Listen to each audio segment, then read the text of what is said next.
Describes me if you'd like to share it. All right, back to the question at hand. All right, so he talks about David Schwartz, taking wind out of everybody's sails. And a lot of people have asked me to address this. I've talked about it in the mastermind a couple times, but I'll go ahead and address it here. So David sold his Ethereum at $1. And he actually came out today or yesterday and explained why he did that. David calculates probabilities. If you guys have ever read the book Outliers, I would encourage you to do it if you haven't. It really talks about, the circumstances under which people become billionaires. There's only 3,000-ish billionaires in the world today. There's 8 billion people. So what's the probability that you're going to become a billionaire? Not very high, right? And David thinks in probabilities. He thought that there was a 1% chance, and he even said this in a tweet, that Ethereum would go to $2,000. Like that wasn't even on his radar or in his thought process at the time. And it had dropped as low as 70 cents. So when it got back to $1, he thought, okay, well, I'll take profit here. I think he said he took profit at like $1.04. And before he knew it, it went up to $12. And he didn't buy back in because he was like, well, it's going to come back down, right? And it kept going.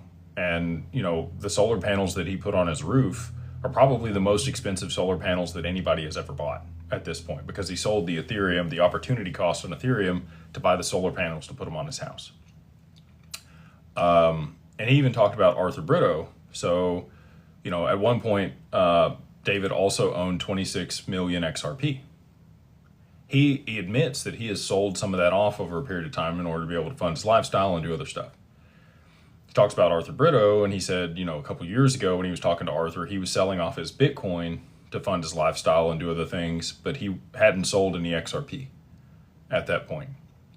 I can tell you many of the other employees at Ripple get paid in XRP, and many of them do not sell their XRP. They take a portion of their paycheck, they take that portion in XRP every single paycheck. They do not sell it.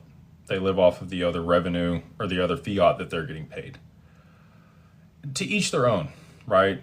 And again, if you're looking at probabilities, I've already talked about this.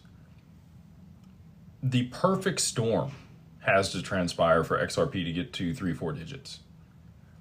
I think that that's likely based on the current macroeconomic events that are transpiring right now. Now, if you're looking at it probabilistically,